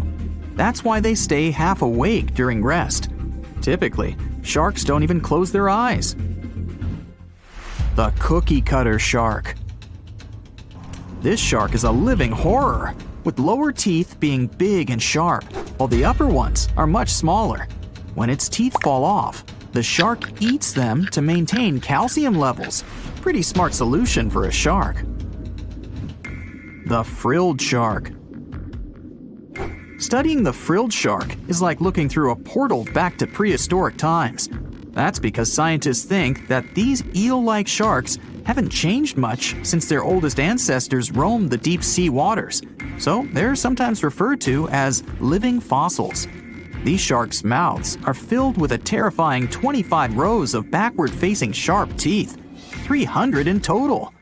They're designed to grasp prey and hold them tight so they can't get away, according to early studies of the shark conducted in 1884 and published in the Bulletin of the Essex Institute. Luckily for swimmers, the frilled sharks live between 390 feet and 4,200 feet below the ocean's surface, so they'll probably never run into them. Probably. This is probably the worst nightmare of any dentist. The northern stargazer. Take a look at this cutie. The northern stargazer is definitely not something you'd wish to see on the ocean floor. This horrid creature hides its body under the sand, leaving its face above to wait for prey. The tasseled wobbegong. Here's another carpet shark on our list. It lies low on the bottom of the sea and patiently waits for its prey to come by. The Australian ghost shark. The Australian ghost shark isn't really even a shark, but a very bony fish. It's also a living fossil. It hasn't changed within the last 400 million years. Believe it or not, sharks and humans have a common ancestor that lived around 440 million years ago. Even though we both evolved in our own way, there are still some signs of that connection. For example, the genome of an elephant shark is very similar to humans. The Leopleurodon. This list of terrifying creatures would be incomplete without mentioning the terrifying and prehistoric Leopleurodon. This carnivorous marine reptile existed during the Colovian stage of the Middle Jurassic era and ruled the waters at 9 feet in length. Scientists believe Leopleurodon thrived in this deep-sea trench because of its ability to swim long distances and its 4 paddle-like limbs. While they probably weren't able to propel themselves toward prey like other animals of the area, they did manage to accelerate and attack very ruthlessly and efficiently. Additionally, they relied on their long snouts to smell prey, which leads scientists to believe they didn't rely on sight for hunting. This means they could have thrived in the dark Mariana Trench. Around 150 million years ago, Leopleurodon became extinct, due to competition for prey against other thriving marine reptiles. And I think I speak for all of us when I say, thank goodness for that. Considering that scientists have only explored 5% of the ocean floor and found some of the scariest sea creatures imaginable, one can only dream of what other animals reside in the deep sea waters. Perhaps it's best to keep them in your imagination. Am I right? The megamouth shark. This shark is a filter feeder, and it's friendly to humans, although its huge mouth can look quite threatening. Like basking sharks, it swims with its mouth constantly wide open, as if it were on Twitter. The gulper eel. This deep-sea eel has an easily distended belly that allows it to swallow prey twice its size in a single monstrous bite. They have very unusual jaw shapes and can reach about 2 to 3 feet in length. Do you see that large log near the ocean floor? Maybe it's part of an old ship. Treasure, gold, diamonds, I'm rich! Well, as you get closer, you notice something. It's swimming! It's not a shark or a dolphin, it's a saltwater crocodile. Now don't panic. If you bump into one of these reptiles in the sea, it's unlikely it'll think of you as food. Crocodiles have a special valve in their throat that stops them from drowning underwater, but that doesn't mean they can't bite. Usually, they're heading to a nearby island, and the quickest way there is to body surf. They can't really take the ferry, you know. Watching one from a distance should be okay. Just don't swim to shore right away. They love to ambush their lunch in shallow water. If there's one time I'd want to see a great white shark, it's when I'm diving with crocodiles. They'll gladly take a crocodile-sized nibble, given the right motivation. It looks like a prehistoric creature that came from the time of dinosaurs. This scary beast is called the basking shark. It can grow up to 39 feet. People have only reported 3 of them in the past 160 years. The last sighting was in 2015, and before that, about 80 years ago. These sharks sometimes rise to the surface to filter out small animals, such as shrimps and other small crustaceans, when they want to have a nice, tasty seafood dinner. But when there isn't enough grub at the surface, they go down to the depths of almost 3,300 feet, where they tend to stay for months, which is something researchers discovered using satellite tags. Tag, you're it! Now, basking sharks like to spend their time in more temperate waters, but they can migrate long distances. They live across the globe, but in warm tropical or subtropical areas, they won't go near the surface because they're not fans of high temperatures. The lion's mane jellyfish is not that rare, but it's fascinating how large it is. It's the biggest among jellyfish species and the longest animal. Its total length can reach 120 feet. That's approximately 23 feet more than the longest blue whale scientists know about. The jellyfish has around 70 to 150 tentacles, and they all contain huge amounts of neurotoxins that can seriously harm you if you come in contact with the animal. But people don't usually come across this type of jellyfish because it rarely lives near the coast, preferring the open ocean. Generally, you can find the lion's mane jellyfish no deeper than 65 feet below the surface, where it dines on small fishes, zooplankton, and some other types of jellyfish. It uses its tentacles to catch its value meal. Hey, you want fries with that? The giant phantom jelly comes out of the darkness and depths of the ocean's midnight zone. Its sun hat-shaped bell reaches over 3 feet across. This bell trails 4 ribbon-like mouth arms that can be up to 33 feet long. This quite rare creature uses its mouth arms to catch unfortunate animals swimming around and not knowing what's coming for them. Giant phantom jelly propels itself through the water with periodic pulses coming from its orange head. It glows faintly and mysteriously in the pitch-black depths. It lives across the globe in all the oceans except for the Arctic. I'm guessing it's too cold. Because of its odd shape, people often call the oarfish the dragonfish or sea serpent. It's about 26 feet long, which makes it the longest bony fish we know about, and lives at depths of 3,300 feet. Oarfish spend most of their time in the deep, dark parts of the open ocean in tropical and subtropical areas. They almost never come to the surface, unless, invited. It's a ribbon-shaped and shiny silver creature with a long red dorsal fin and red oar-like pelvic fins. Its body has no scales and is very thin. The fish can grow to a length of about 30 feet and weigh 660 pounds. Oarfish have really big eyes that help them see better in their dark, scary surroundings. The frilled shark is definitely one of the gnarliest-looking marine animals out there. If you saw it somewhere, you'd probably think you went back to the age of dinosaurs. Yup, the frilled shark is a prehistoric creature because its roots go back 80 million years. This living fossil can grow to be 7 feet long. It got its name from its frilly gills. Even though frilled sharks have the shark part in their name, they swim similar to an eel in a distinctly serpentine way. Its mouth is terrifying. Similar to the maw of the great white shark, it has 300 trident-shaped teeth lined in 25 rows. Hey, come a little closer, huh? Researchers discovered this creature in the 19th century, but people rarely see it, and no wonder. It usually lives at depths of between 390 and 4,200 feet. Most of the time, the frilled shark feeds on squid, swallowing them whole. Its long jaws allowed the frilled shark to gape extra wide and swallow animals half as long as its entire body. Goblin sharks are very rare. Researchers have spotted fewer than 50 of them in more than 120 years. But maybe that's for the best, since we're talking about a pretty scary fella with a narrow snout and sharp teeth. It's also capable of thrusting its entire jaw outward when it wants to catch something. Sounds familiar.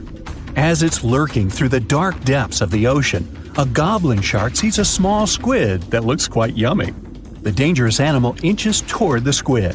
When the poor creature notices the predator, it tries to dart away, but it's too late. The shark has already thrust its jaw the whole 3 inches out of its mouth. This jaw is connected to the flaps of skin the shark can unfold. This helps a lot because the goblin shark is a sluggish animal, so it's pretty hard for it to chase its food. After finishing its lunch, the goblin shark puts its jaw back in its mouth and swims away as if nothing's happened. Goblin sharks mostly live at the bottom of the ocean. Like many other shark species, they prefer swimming alone. Here's a silver-colored creature with very rough skin. That's the ocean sunfish, with a total length of almost 11 feet. Its other name is mola. The ocean sunfish is the heaviest of all bony fish out there. People sometimes call it a swimming head because of its bizarre appearance. These creatures have such a weird shape because they're born with a back fin that never actually grows. It just folds into itself as the animal matures and creates a rounded rudder. The sunfish is a bit clumsy. It moves with the help of its mighty fins that allow the animal to swim on its side. This marine inhabitant is a solitary creature. It mostly feeds on zooplankton and jellyfish. The spotted wobbegong is one of the world's rarest sharks. It grows to be more than 10 feet long. It may not look as terrifying as some of its shark relatives, but it's pretty good at catching unsuspecting animals swimming past, mostly during the night. The animal has a spiracle, which is why it can breathe while staying still at the bottom of the ocean. It's motionless most of the time, which is why you can barely notice it. Its flat body and large pelvic and pectoral fins blend in with the underwater terrain. That's why they're so good at hiding. This ability helps when these sharks want to protect themselves too. Wobbegong means carpet shark. They usually live close to the ocean floor in coral reefs, on sandy bottoms, and under piers. People have even spotted the shark in the water that is barely deep enough to cover its flattened body. Now, blobfish lack teeth and bones, so they can't actively hunt.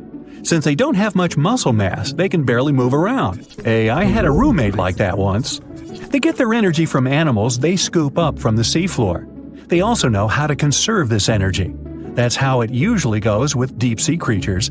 They don't have as much food as those animals that swim closer to the surface. Instead, they have special body mechanisms that allow them to save energy for the times when they don't have much to eat. Pressure at the depths where the blobfish lives is 120 times as high as that at the surface. That's why the bizarre creature looks like a weird gelatinous mass only when you bring it up to the surface.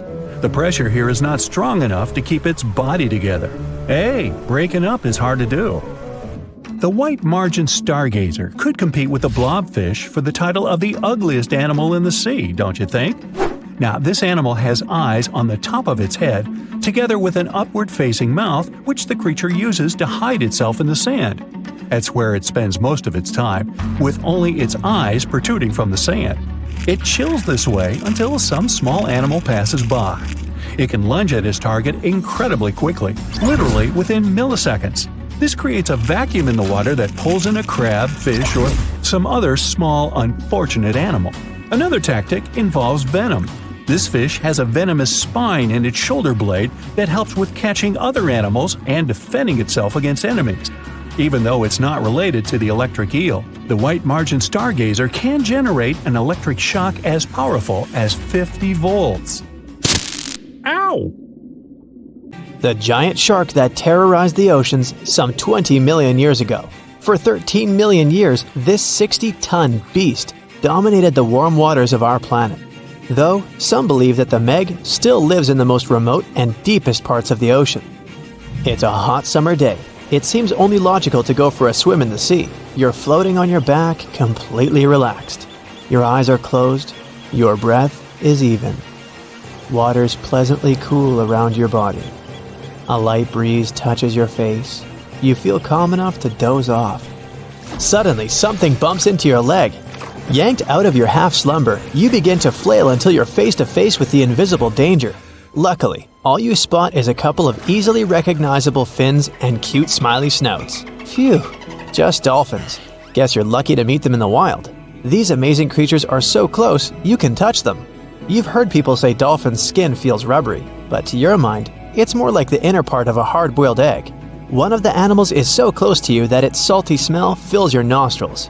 You know, though, that dolphins don't have sweat glands. It means they don't sweat and are pretty much odorless. The smell you sense comes from the water they swim in.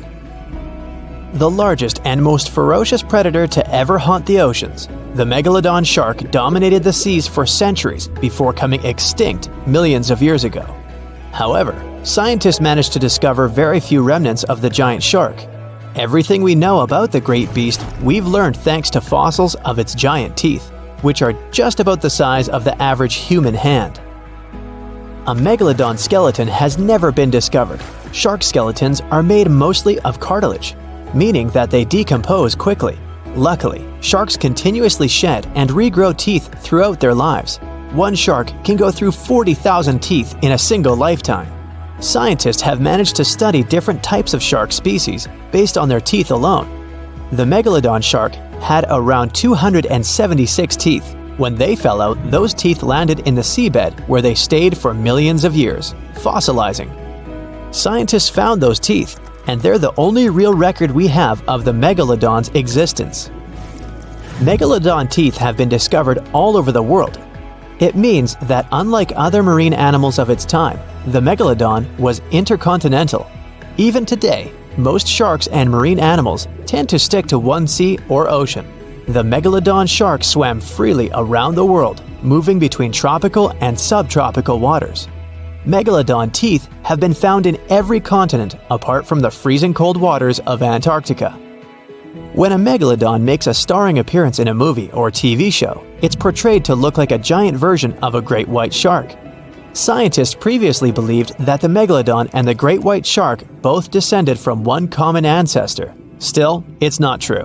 In fact, it's more likely that the megalodon was the arch enemy of the great white shark's ancestor, the broad-toothed mako shark.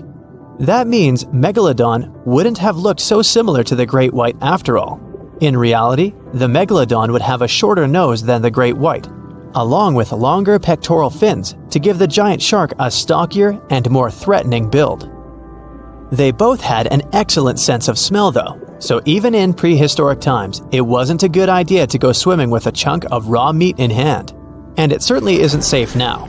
Whether the Meg's hiding somewhere in the depths, which some still believe is true, or it's gone forever, younger cousins will still be there waiting. Also, both of them like to go after big marine mammals, so they would certainly have things to do together. That is, until the Meg got moody and accidentally ate its friend. You never know. These guys had a different hunting style. Great whites prefer to dive straight towards their prey and find its softest spot, like exposed legs or underbelly. Sometimes, an entire tooth would be found embedded in a bone of some bigger animal, such as a whale. Without the main parts they use for swimming, poor sea animals were then helpless and unable to escape. Yet whales were just a smaller part of Megalodon's diet. Seals, sea cows, squids, dolphins, other sharks. The good old Meg probably wouldn't say no to some random school of smaller fish swimming into its mouth either. Nothing better than a good snack after a big tasty dinner. Even those giant turtles weren't safe with their thick shells. The Meg probably took them as a dare challenge on a daily basis. Scientists have used computer simulations to try and work out the hunting style of the ancient shark. Using this technology, scientists have discovered that the Megalodon's attack style was very different from that of modern-day sharks. Modern sharks dive straight for their prey's most vulnerable spot, for example, the soft underbelly of a seal.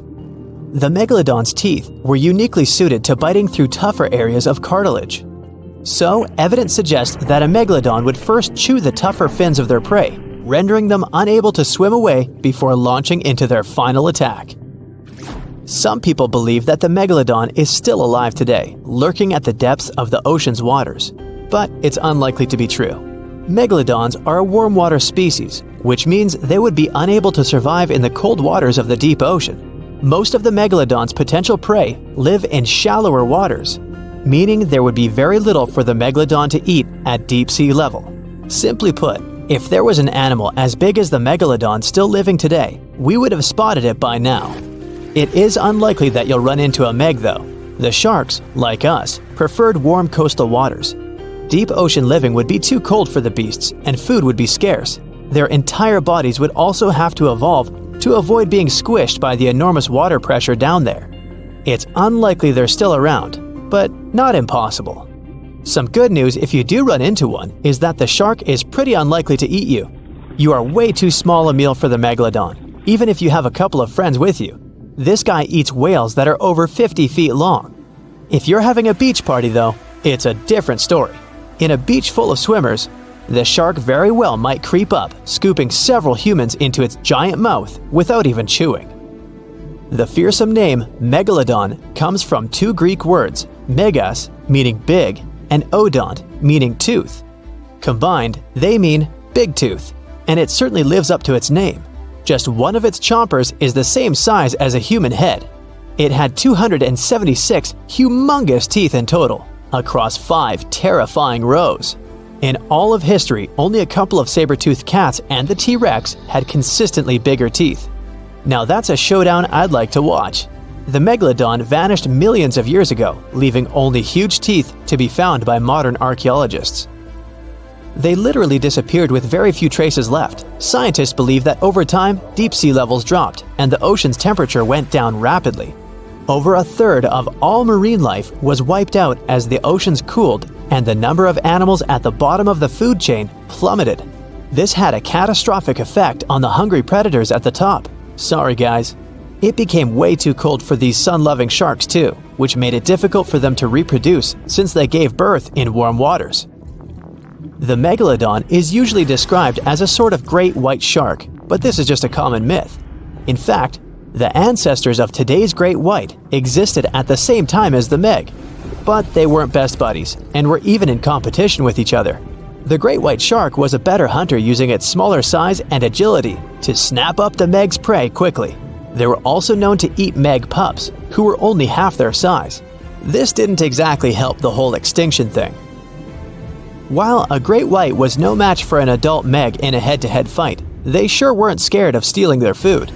This only left the bigger fish and whales for the Meg, but its food supplies began to run out as whales swam to the cooler new seas. The whales adapted to prefer the colder temperatures, leaving our friend the Meg behind. The Megalodons either starved or were frozen into extinction by the Ice Age. Rather than a great white, the Megalodon is more like a modern bull shark. It had a short snout, a flat lower jaw, and huge pectoral fins to support its massive weight and size. As scary as they are, these sharks were actually caring family guys. Several Megalodon nursery areas have been discovered in Florida, Maryland, and Panama. They gave birth to their young in shallow water environments. We know this from discovering loads of tiny megalodon teeth found in these areas. I wonder if they had nannies too. The largest and most ferocious predator to ever haunt the oceans, the Megalodon shark, dominated the seas for centuries before becoming extinct millions of years ago. However, scientists managed to discover very few remnants of the giant shark. Everything we know about the great sea beast we've learned thanks to fossils of its giant teeth, which are just about the size of the average human hand. Scientists estimated the size of the prehistoric shark using calculations based on the measurement of the length of a megalodon tooth. On average, the size of a megalodon shark was 33 feet long. The largest of the species could reach up to 58 feet long. However, these megasharks may have been even bigger than we ever thought. At the Florida Museum of Natural History, a group of students examined 3D printed replicas of megalodon teeth to calculate the shark's size using the tooth length method. But something was off. Each student calculated a different size for the same shark, with their estimates ranging from 40 feet to 180 feet. A lead paleontologist took a look at the students' equations. He realized that the method they used to calculate megalodon sizes for decades isn't that accurate at all. So they invented a new method to calculate the megalodon size based on the width of the megalodon tooth instead of its length. It turned out that the average megalodon would be around 65 feet long. It's almost double the size scientists previously thought, and would mean that the average megalodon is the length of 2 school buses. A megalodon skeleton has never been discovered. Shark skeletons are made mostly of cartilage, meaning that they decompose quickly. Luckily, sharks continuously shed and regrow teeth throughout their lives. One shark can go through 40,000 teeth in a single lifetime. Scientists have managed to study different types of shark species based on their teeth alone. The Megalodon shark had around 276 teeth. When they fell out, these teeth landed in seabed, where they stayed for millions of years, fossilizing. Scientists found those teeth, and they're the only real record we have of the Megalodon's existence. The word megalodon means giant tooth. Its tooth is around 7 inches long. For comparison, the largest tooth of a great white shark is only 3 inches long. To find a bigger set of choppers, you'd have to go back 65 million years to find the great Tyrannosaurus rex, whose teeth measured a whopping 12 inches. Megalodon teeth have been discovered all over the world. It means that, unlike other marine animals of its time, the megalodon was intercontinental. Even today, most sharks and marine animals tend to stick to one sea or ocean. The Megalodon shark swam freely around the world, moving between tropical and subtropical waters. Megalodon teeth have been found in every continent apart from the freezing cold waters of Antarctica. When a megalodon makes a starring appearance in a movie or TV show, it's portrayed to look like a giant version of a great white shark.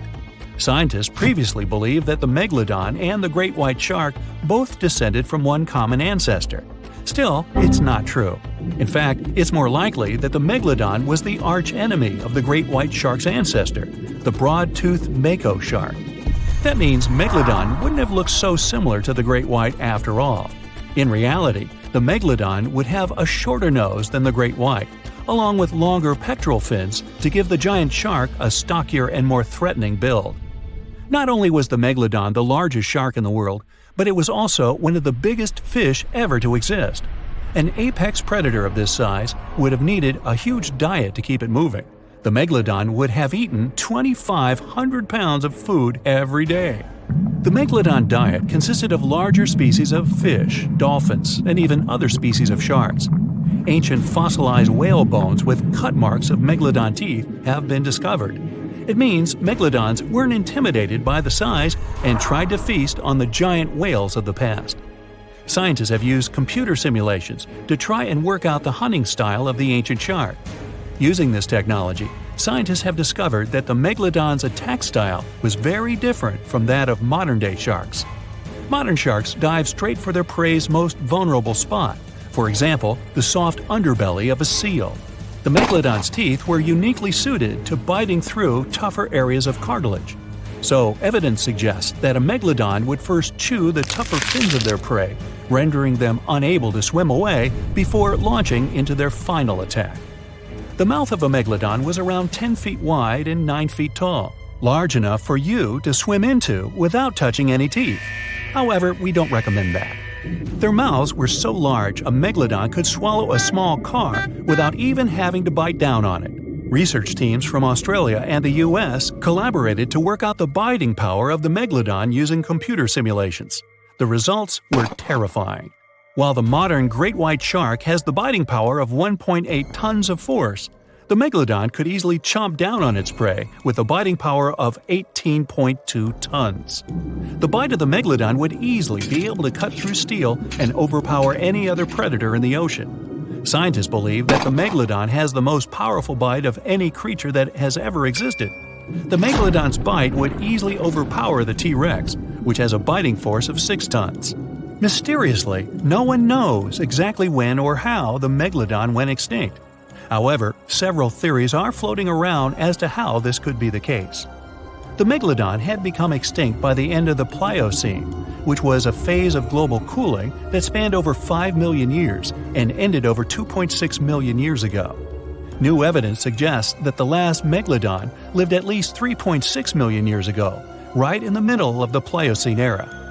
Another theory claims that these megasharks disappeared because of the changing Earth temperatures occurring during the Pliocene. As the Earth cooled down, the tropical waters of the world's oceans plummeted to colder temperatures. Scientists believe that this led to the extinction of a third of all large marine animals, meaning that the megalodon's food source took a massive hit. Without much prey left to hunt, the megalodon inevitably went extinct. Megalodon sharks would give birth to their pups in waters close to the shore. The shallow coastal waters provided a perfect nursery for the newborn sharks, keeping them distant from the larger predators that lurked in the open waters. As ice formed around the Earth's poles and sea levels dropped, these pupping grounds were destroyed. The megalodon pups would have had no choice but to swim in the deep ocean waters, making them more vulnerable to dangerous predators. A new theory suggests that the explosion of a star, called a supernova, could be responsible for the extinction of the megalodon. Around 2.6 million years ago, a supernova over 150 light-years away from Earth lit up the prehistoric sky and lingered there for months. A few hundred years after the supernova had faded, particles of cosmic energy from the star explosion plummeted to Earth. The energy particles carried dangerous amounts of radiation. Researchers believe that this radiation could cause the mass extinction of many marine animals, including the megalodon. Radiation from the particles extended hundreds of yards down into the ocean and was more dangerous for bigger creatures than for smaller ones. The bigger the creature is, the more radiation they would absorb. The 60-foot-long megalodon was large enough to absorb great amounts of radiation. Some people believe that the megalodon is still alive today, lurking at the depths of the ocean waters. But it's unlikely to be true. Megalodons are a warm water species, which means they would be unable to survive in the cold waters of the deep ocean. Most of the megalodon's potential prey live in shallower waters, meaning there would be very little for the megalodon to eat at a deep sea level. Simply put, if there were an animal as big as the megalodon still living today, we would have spotted it by now. It was the largest fish our Earth had ever seen, and its bite was strong enough to crush a car. The largest of its teeth found was the length of a remote control. It consumed about 2,500 pounds of food a day. That's like 3,300 cans of tuna for you. The earliest megalodon fossils are from about 20 million years ago, but you won't see its skeleton, and that's because the mighty Meg had no bones. A skeleton made from bones gives most animals their body shape and strength. Sharks, though, come from the same subclass as rays, skates, and sawfish and have cartilage instead of bones. Cartilage is a tissue that is softer and more flexible than bones, but it's still tough enough to shape the body and protect the internal organs. Some areas are more flexible, since cartilage is weaker, and some, like the shark's head, are much tougher, thanks to calcified cartilage. Their snouts, though, are made of really soft and flexible cartilage to work like a bumper in case of a collision with some dangers. Who knows if they'd be able to do all this with a heavy skeleton? Plus, cartilage makes their jaws more flexible, and they can open their mouths much wider than they would with a jaw made of bone. Our hero, Meg, was no exception and it had the strongest bite of all living creatures, which was also made possible by a skeleton made of cartilage. Sharks take full advantage of their cartilage. It helps them swim and turn fast while hunting. One drawback of this type of skeleton is that it was really tricky for scientists to establish the shape and size of Meg. Normally, they would do it using fossilized bone skeletons or their parts. With Meg, they had to guess based on the teeth they found and comparisons with living relatives. A more recent 3D computer model was based partially on scans of a preserved spine discovered in the 1860s. The model showed that Meg was bigger, faster, and even hungrier than scientists had previously thought. Looks like an average Megalodon was 52 feet long. That's slightly bigger than the height of the Hollywood sign and weighed 10 times as heavy as an elephant. There were also much bigger creatures. Scientists still aren't sure how the Megalodon got this size. The fact that there were bigger and smaller Megs probably has to do with a little something called Bergmann's rule. It says that the temperature of the surrounding environment affects the animal's body size because they either need to conserve or shed heat. The megalodons that reached cooler waters probably needed more body weight to make sure they survived in low temperatures. Those living in warmer waters had to be smaller to avoid burning up. If the researchers were correct in their calculations, it also means that Meg reached a cruising speed of over 3 miles per hour, which is much faster than other sharks. The still-living great white shark can cover a distance of nearly 7,000 miles without stopping, which is 9/10 as long as the diameter of Earth. It looks like the Megalodon could have gone much further. Megalodons managed to survive on our planet for nearly 70 times longer than humans have. They were roaming the oceans for around 20 million years, and you could see them pretty much anywhere except near the poles.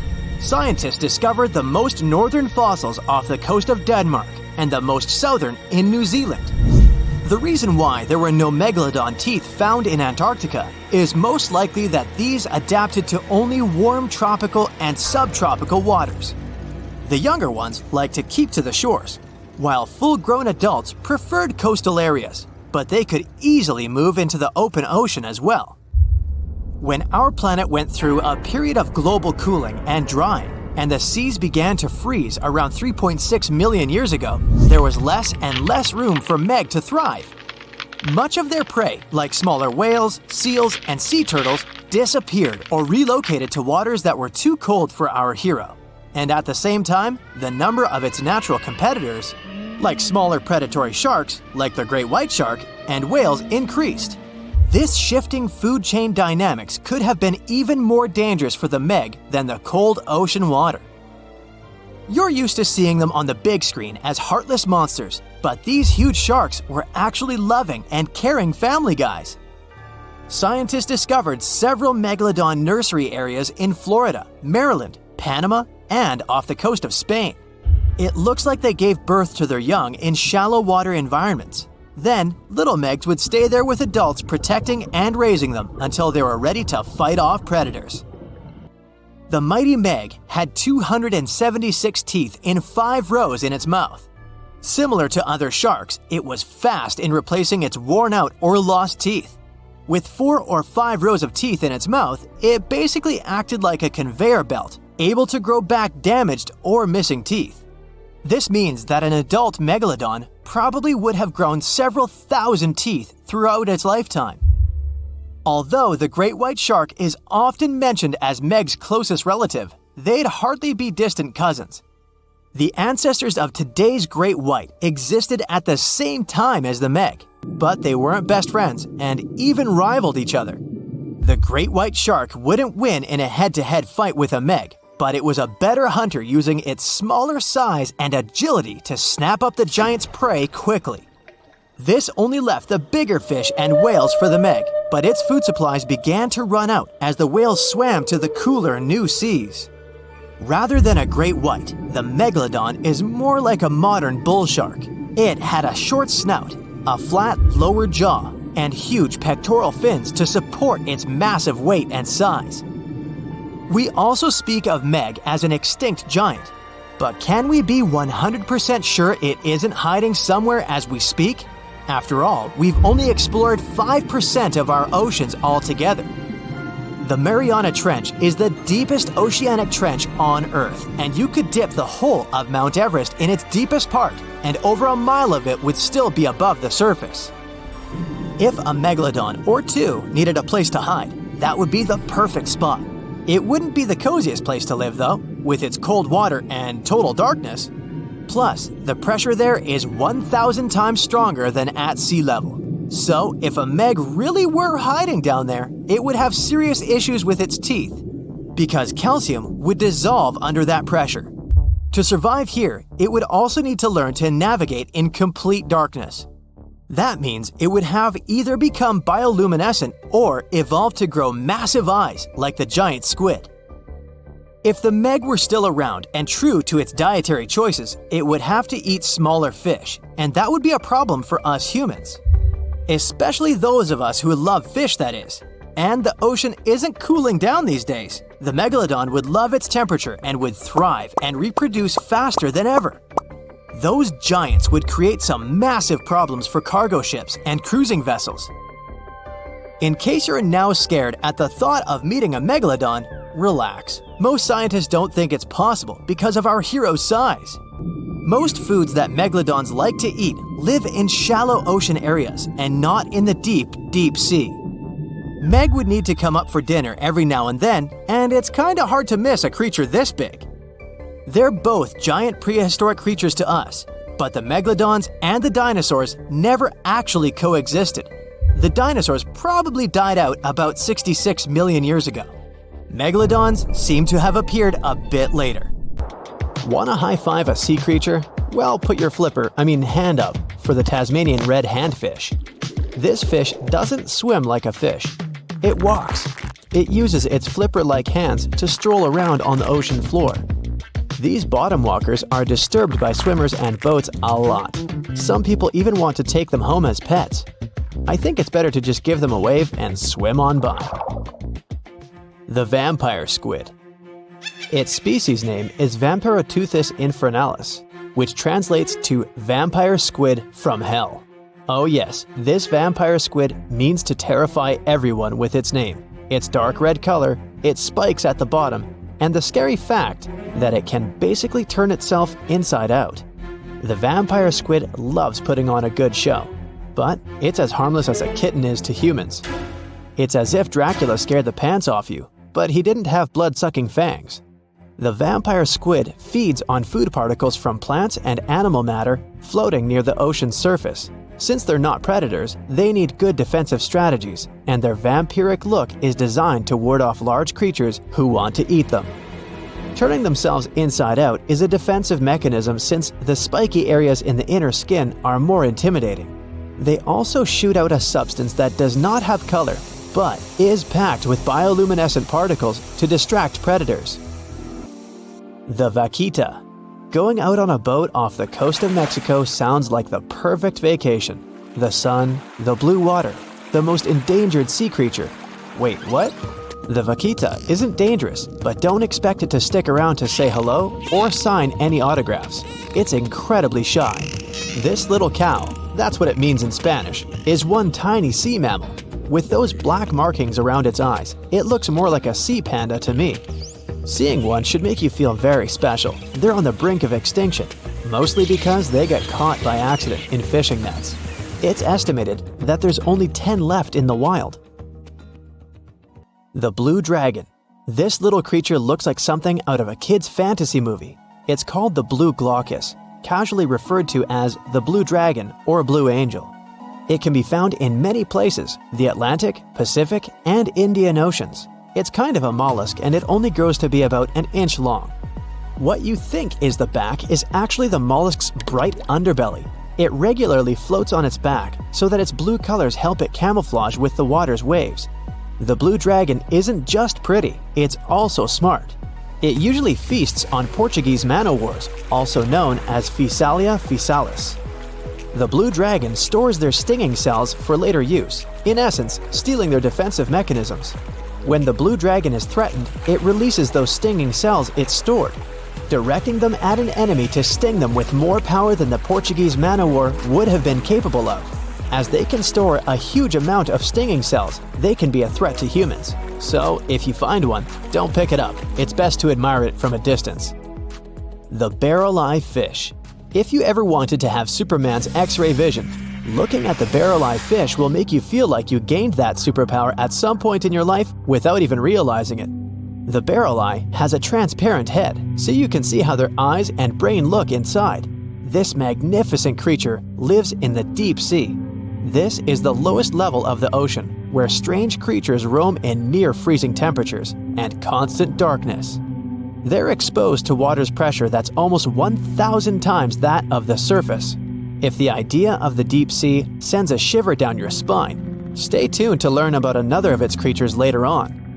The barrel-eye fish can be found in the Atlantic, Pacific, and Indian Oceans.